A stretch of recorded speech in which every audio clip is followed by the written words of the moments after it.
Retour sur le plateau de politique avec Jean-Marie Colombani de Slide.fr et notre invité sur ce plateau qui est Jean-Vincent Placé, donc secrétaire d'État à la réforme de l'État et à la simplification, dont on parlera d'ailleurs en fin d'émission. Mais on va commencer par le deuxième sujet qui occupe les journalistes, le landerneau politique, c'est cette primaire qui a jailli du chapeau à gauche par la voix de Jean-Christophe Cambadélis, le patron des socialistes. Et voilà, il a annoncé une primaire, bien sûr, avec l'aval de François Hollande, une primaire du PS et de ses alliés, c'est-à-dire des Verts réformistes comme vous.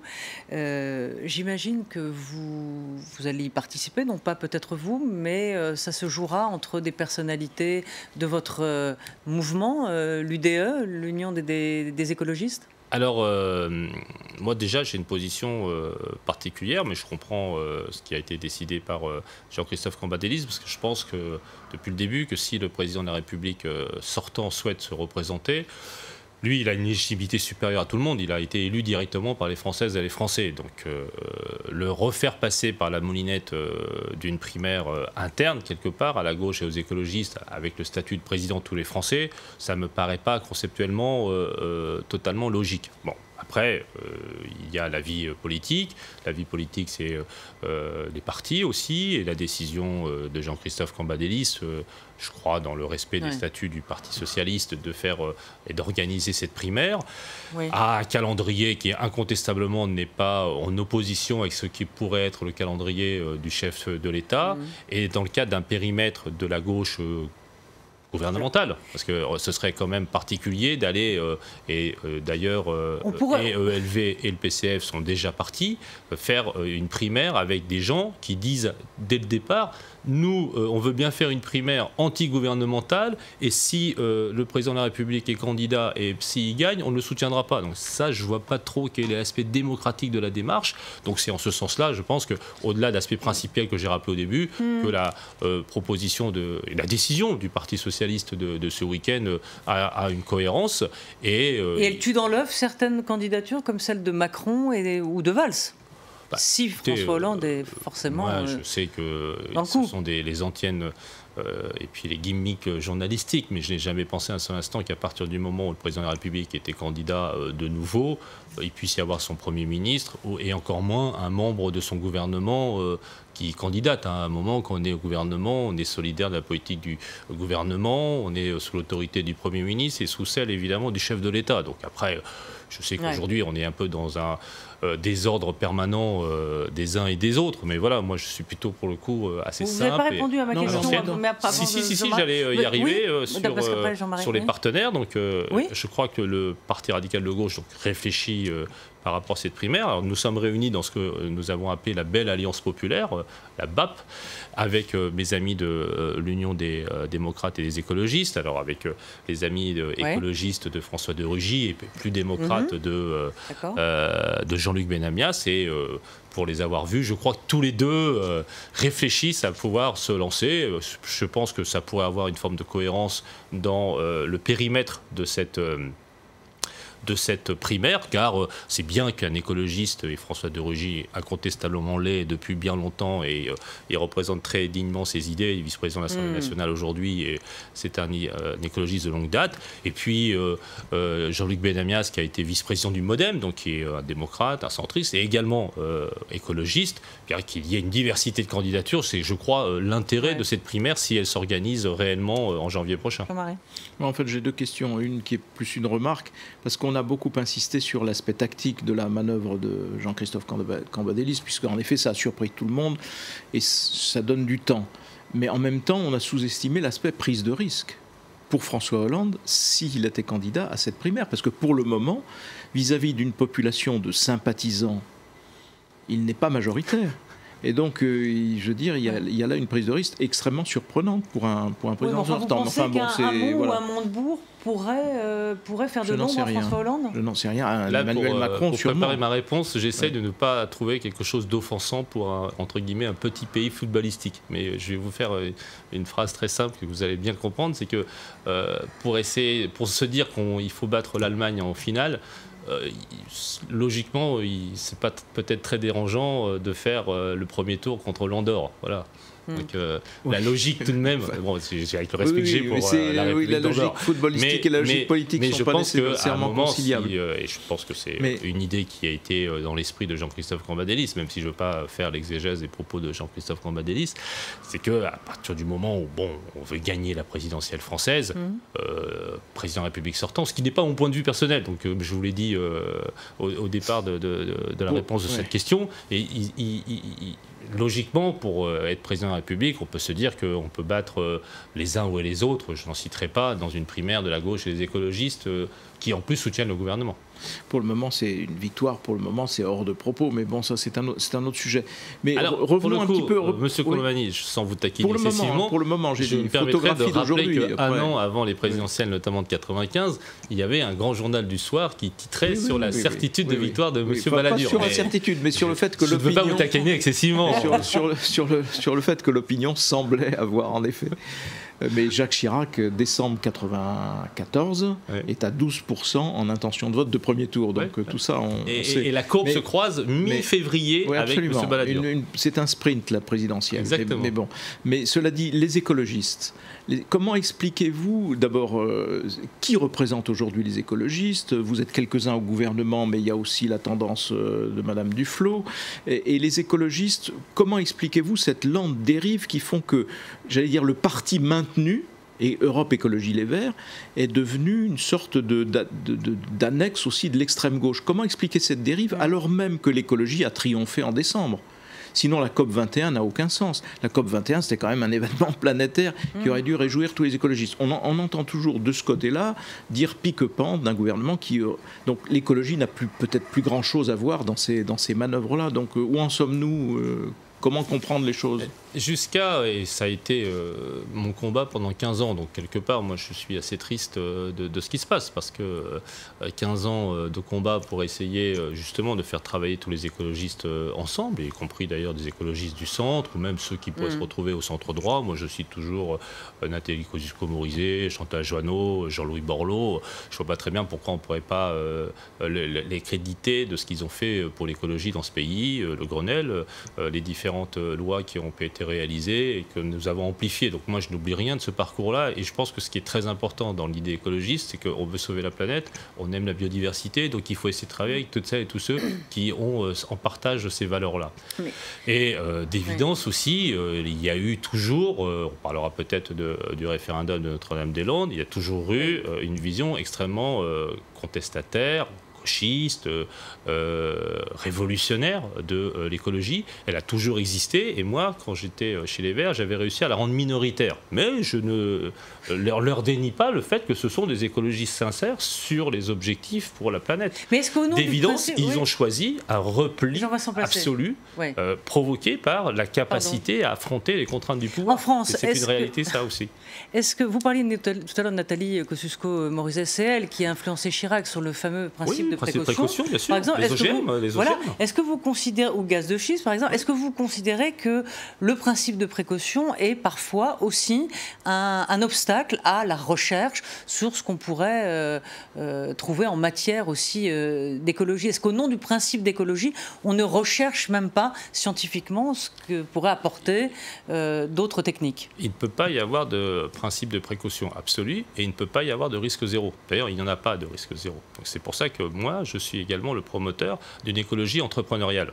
Une écologie qui innove, qui recherche, qui investit, qui produit aussi. Et on n'est pas très en avance. Vous le verrez sur les mesures de simplification que je présenterai aux côtés du président de la République le 16 septembre. Si vous n'êtes pas trop long dans vos réponses, on pourra tout aborder. Mais je sais bien, c'est pour ça que j'essaie de passer à mes mesures, à des mesures donc, pour l'économie verte. Voilà, moi, c'est cette écologie-là que je défends et que j'aime. Le problème aujourd'hui, c'est que le fossé est, pour des raisons diverses, d'ailleurs, peut-être même pas d'ailleurs seulement à cause des écolos extrême-gauchistes, pour les définir, et pour des raisons diverses, eh bien aujourd'hui, il y a évidemment deux formes d'écologie politique, celle que je peux représenter avec François de Rugy, Barbara Pompili, Emmanuel Cos et d'autres, et puis incontestablement aujourd'hui les amis de Cécile Duflot, David Cormand, qui sont restés au vert. en portant des thèmes sur le fond. Elle doit se présenter, Cécile Duflot, ou pas à la présidentielle? Une phrase quand même, ce n'est pas la question de la posture pro-gouvernement ou anti-gouvernement qui fait la différence, c'est la vision du monde, tout simplement. Moi, j'admets que nous sommes dans une économie de marché qu'il faut réguler et qu'il faut influencer sur le plan écologique. Et eux, ils sont quasiment devenus la révolution anticapitaliste, et c'est entre Attaque et Mélenchon. D'ailleurs, Mélenchon est plutôt aujourd'hui leur chef idéologique, si j'ose dire. Ouais. Et d'ailleurs, est-ce que vous considérez que Cécile Duflot, vous la connaissez bien, elle va aller à la présidentielle, il faut un candidat C'est ce qu'ils ont décidé à l'issue de leur congrès. D'ailleurs, ce sont les premiers qui ont tiré, si j'ose dire, le tapis devant la primaire de tout le monde. C'est-à-dire que Yannick Jadot et d'autres avaient proposé la primaire avec tout le monde, et les Verts, eux, ont tiré le tapis de cette primaire. Donc c'est assez contradictoire, parce que nous, on était prêts donc, à participer à cette primaire. Et d'évidence, l'aspect tellement replié d'une telle candidature, que ça soit Cécile Duflot ou une autre issue de LV, n'apporterait pas grand-chose. Et je pense même que la tentation sera très très forte pour eux de faire ce qu'ils ont fait au régional, c'est-à-dire d'aller voir du côté de Jean-Luc Mélenchon. Juste une question par oui ou par non avant de passer à la simplification. Et à si vous habitiez justement la Loire-Atlantique, est-ce que vous voteriez pour l'aéroport ou contre l'aéroport de Notre-Dame-des-Landes? Je voterai contre. Toujours contre. Oui, bien sûr, bien sûr. Moi, ça fait depuis toujours que je suis contre cet aéroport, pour des raisons éminemment écologiques, mais même aussi pour des raisons économiques, industrielles. Vous savez, il y a 144 aéroports dans ce pays. Très sincèrement, essayer d'en rajouter un 145e, alors que ça fait 40 ans que ce projet est sur la table. Donc franchement, c'est un peu comme le PR, excusez-moi, mais comment dans ce pays on peut avoir un tel soutien pour des projets qui sont aussi mal embarqués et qui arrivent dans des réelles impasses. Alors Manuel Valls vient de déclarer c'est pour cela qu'avec le chef de l'État et le Premier ministre, non mais quand même, nous nous sommes mis d'accord pour l'organisation de ce référendum. Il ne vient pas de nulle part, ce référendum, c'est une proposition que je porte depuis 5 ans. Voilà. Et je l'avais déjà proposé à Jean-Marc Ayrault pour sortir de l'impasse et sortir par le haut. Et il l'a dit en effet tout à l'heure au Sénat, en répondant à un élu socialiste, Yannick Vaugrenard, un ancien collègue du Sénat, il a dit « si c'est non, c'est non ». Si c'est oui, ça sera fait. Oui, alors si c'est oui, et ça, c'est la démocratie. Moi, je n'ai pas de raison, si les gens de Loire-Atlantique qui veulent, et le démontrent cet aéroport, eh bien, il sera fait.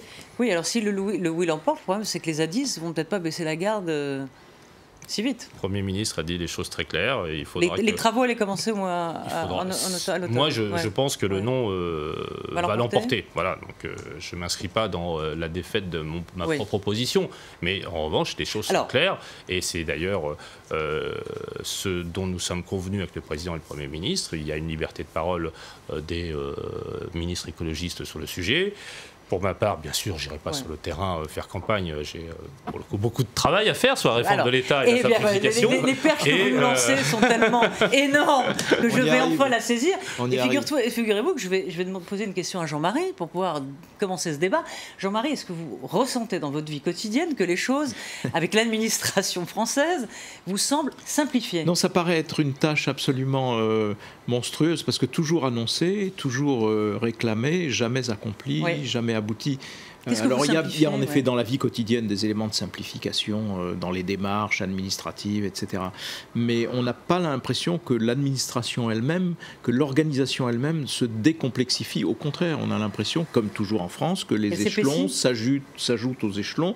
On fait une réforme, on crée quelque chose sans supprimer les institutions qu'on est censé remplacer, et ainsi de suite. Donc comment vous vous débrouillez avec ce matériau-là? Déjà, sur le sujet de la grande réforme de l'État, comme j'ai déjà dit, de façon, j'espère, un peu humoristique, j'aurais bien aimé être nommé plus tôt pour pouvoir en lancer de plus importantes, parce que l'architecture générale, en effet, de l'administration, l'architecture générale des institutions, les collectivités locales, moi, je suis partie de ceux qui pensent qu'entre la région et les départements, on pourrait supprimer un échelon de collectivités locales. Voilà, je l'ai porté au Sénat, je n'ai pas changé d'avis.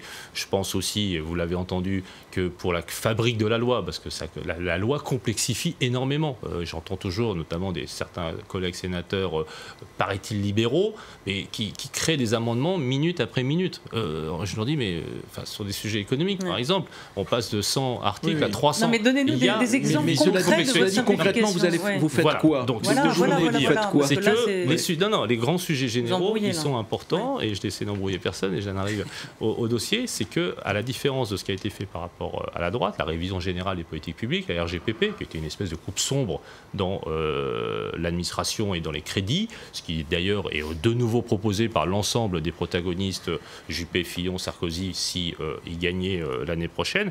Nous avons choisi de faire une modernisation de l'action publique. Alors, modernisation de l'action publique, ça veut dire quoi? La MAP, c'est d'essayer d'évaluer les politiques publiques secteur par secteur, de garder ce qui est bon et d'enlever ce qui est mauvais. Ça paraît assez simple, mais c'est la première fois qu'on a une vision de l'audit dans le pays. C'est-à-dire que là, aujourd'hui, nous avons mis en place la révolution numérique de l'État. Nous allons tout numériser. Exemple. Eh bien, à la fin de cette semaine prochaine, je vais annoncer France Connect, qui va être le plus grand portail public des différentes formalités administratives. Parce qu'avant, on allait sur mon service... vous aviez servicepublic.fr, voilà. Donc il y avait pas mal de choses dedans, mais il n'y avait pas les collectivités locales, il n'y avait pas les opérateurs. Les opérateurs, c'est quoi? C'est la CAF, c'est l'assurance maladie, c'est la retraite. Et donc tout ce qui concerne vous, individus, et la puissance publique, pas dans les semaines à venir. Et tout sera automatique, tout va marcher. Oui, D'accord. Oui. Okay. On va numériser. Près de 95% des formalités administratives seront sur ce portail à terme, parce qu'il faut aussi que toutes celles... à terme, c'est ça qui coince. Non, mais d'ici la fin d'année, parce que ça démultiplie. Trop beau, votre truc. Non, on y arrive et je peux vous dire que ça change quand même. On peut faire son passeport, on pourra faire, Français. pour ceux qui nous écoutent, on pourra faire ça, son passeport exactement. de son ordinateur. C'est la préfecture qu'on appelle nouvelle génération, 7 jours sur 7, 24 heures sur 24, passeport, carte nationale d'identité, permis de conduire, carte grise, tout cela de chez vous et avec une authentification bien sûr, mais ça arrivera ensuite chez vous et on fait aussi pour les Français de l'étranger. Voilà des mesures très concrètes pour les usagers de l'administration. Je pourrais vous parler aussi de tout ce que nous faisons dans les régions fusionnées, dans les préfectures, dans les maisons de services au public, parce qu'on essaye, parce que vous pourriez me dire, ah oui mais numériser c'est pas suffisant pour toucher tous les Français. Justement, on veut numériser et rapprocher, y compris des agents physiquement dans les endroits les plus défavorisés, en milieu rural où malheureusement le service public avait reculé jusqu'alors, et aussi dans les banlieues en difficulté. Donc vous voyez, il y a un plan général de comment être extrêmement utile aux Françaises et aux Français dans la vie quotidienne. C'est pour moi, c'est ce qui est le plus important dans la réforme de l'État, plutôt que, en effet, les grandes théories politiques globales. Donc quand on fera notre permis de conduire, on pensera à Jean-Vincent Placé, Jean-Marie Colombani. Et... Je reçois souvent des... Maintenant, je suis devenu un peu le SMS des gens furibards par rapport à la formalité administrative, donc je ne demande pas à vos auditeurs de faire de même. Il y a les formalités. En plus, c'est compliqué parce qu'il y a les formalités qui touchent les Français, qui touchent les Français qui ne sont pas nés, qui ne sont pas nés sur le territoire national. Enfin, il y a beaucoup de choses. Mais pour revenir à, vous disiez pas les grandes réformes de l'État, etc. Néanmoins, il y a eu un redécoupage de la carte régionale, donc une simplification du paysage, avec les querelles qu'il y a eu sur le maintien des départements à l'origine duquel se trouvait le Parti radical de gauche, ainsi de suite. Sauf qu'on se demande pourquoi, à partir de cette réforme, qui pourrait être importante, il n'y a pas dans la foulée une vraie réforme puissamment décentralisatrice de l'État, qui touche aussi bien les fonctions, un certain nombre de fonctions classiquement concentriques que l'éducation nationale, par exemple, ou d'autres. Et donc on ne voit pas le gouvernement se saisir de se saisir de cette réforme pour vraiment engager une vraie transformation sur la base d'un principe qui est le principe dit de subsidiarité, dont on parle toujours, qu'on n'applique jamais. Je suis tout à fait d'accord avec vous. C'est un de mes grands projets, c'est la mise en place de la charte de la déconcentration, c'est-à-dire de faire en sorte que, y compris même d'ailleurs, de faire redescendre un nombre plus significatif de fonctionnaires dans les territoires, dans ces fameuses régions fusionnées. Nous fusionnons d'ailleurs les directions régionales dans 2-3 régions. Il y a un nouveau dispositif qui se met en place et d'ici la fin d'année encore sera totalement en place. On essaye aussi de redéfinir les missions territoriales. Il va y avoir la première réforme de la carte des sous-préfectures, les sous-préfectures d'arrondissement. Personne n'y avait touché depuis 1926. Le sujet éminemment épineux. Éminemment compliqué. Les maisons de l'État, les maisons de santé, et c'est ce que je venais de dire juste avant, c'est-à-dire de fait que justement il y a une vision globale, notamment avec la numérisation, qui va tout changer en réalité, comme cela se passe dans la vie d'entreprise, ça va tout changer pour l'administration, vous verrez. Aujourd'hui, à Pôle emploi, très rapidement, on essaye même de voir un parcours sur application entre les contacts et ceux qui vous répondent et qui suivent vos dossiers. On va avoir quelque chose de très moderne. Effectivement. Et là, j'ai la chance d'avoir dans tout le secteur numérique des gens formidables qui travaillent très en attache avec la puissance publique. Alors, toute autre chose, et pour finir, j'ai lu dans le JDD, vous êtes prêté au jeu de Madame Irma, Et j'avoue que j'étais étonnée. Vous dites, je ne sais pas si vous le pensez toujours, c'était il y a quelques jours, vous dites, vous n'êtes jamais trompé, vous dites Non, je me suis souvent trompé, mais je n'ai pas l'intention de vous dire Vous dites Nicolas Sarkozy va gagner les primaires, c'est vrai? Je l'ai dit. Vous le pensez, toujours? Ah, mais d'accord, voilà, ok. Donc, ok. Je ne suis pas connu pour être menteur. Trump va remporter les élections américaines? Je le crains. Moi, si j'étais sur place, je voterais bien sûr Hillary Clinton, mais je crois qu'il faut faire très attention et surtout ne pas le prendre à la légère. Et moi, je le dis depuis 10 mois, donc je n'ai pas attendu qu'il gagne la primaire républicaine. Mais je suis, et le Brexit, vous dites inquiet. Le Brexit va l'emporter? J'ai dit ça en janvier, en réalité, et je suis, à l'heure à laquelle je parle, extrêmement inquiet. On n'en a pas parlé, mais c'est vrai que c'est un sujet très... lourd et j'espère bien évidemment que le Remain, comme on dit, que les Anglais resteront dans l'Union européenne. Vous voyez l'effet domino d'un vote anglais pour le Brexit? C'est-à-dire une levée en masse des demandes. Je vais essayer de vous faire une réponse très franche, c'est-à-dire qu'en réalité, quand même, ils ont un statut très particulier. Oui. Ils ne sont pas dans Schengen. C'est d'ailleurs ce qui est aberrant. Ils ne sont pas dans l'euro. Dans leur demande. Bien sûr. Voilà. Ils ne sont pas contents. Ils n'ont pas la livre sterling. On leur rend leur chèque. Le fameux I want my money back de Mme Thatcher en 83-84. On leur rend leur chèque. Ils sont contributeurs, mais ils reprennent l'argent. Et donc, à un moment, c'est ceinture et bretelle. Et malgré ça, notamment dans le cadre de la polémique liée à l'immigration, parce que c'est le grand sujet du moment, c'est le grand sujet du moment, qui a pris le pas d'ailleurs dans les objectifs pour les Anglais. Au début, c'était l'économie, l'antisystème et l'immigration. Et en 3 mois de campagne, l'immigration a flambé. Et c'est le sujet numéro 1 qui est débattu aujourd'hui. Et malheureusement, même des gens comme Boris Johnson, qu'on pouvait penser comme maire de Londres, quelqu'un d'un peu plus ouvert pour un conservateur anglais, tout le monde s'est mis dans une surenchère délirante. Et le débat qu'ils ont fait, c'était quand même le populisme, qu'ils aient choisi un stade pour le faire. Ça ressemblait au jeu du cirque. C'est vraiment très triste. Et puis, très rapidement, donc, après cette visualisation globale, le fait qu'ils puissent sortir, c'est d'une part, je pense que ce serait très mauvais pour eux à terme, et ça, à la limite, c'est leur problème. Et surtout, c'est incontestablement aussi le jeu des marchés financiers dès le lendemain et une forme de déstabilisation des économies encore fragiles. Je ne pense pas à la nôtre, parce que la nôtre, comme vous le savez, ça va mieux et réellement, et on pourrait en parler, mais Portugal, Italie, Espagne, tout ça est encore fragile. Et la croissance qui repart, ça pourrait être susceptible de grandes difficultés pour l'Union européenne, au-delà des sujets politiques dont on pourrait aussi parler, parce qu'il y aurait de fait une recrudescence de ce type de référendum, et à la fin, cela pourrait devenir, sans être l'archange de l'Apocalypse, de la fin et la dislocation de l'Union européenne. Merci beaucoup Jean-Vincent Placé, merci Jean-Marie, on se retrouve la semaine prochaine, et merci aussi à Pauline Hellman d'avoir préparé cette émission, et bien sûr à toute l'équipe technique. À bientôt, merci.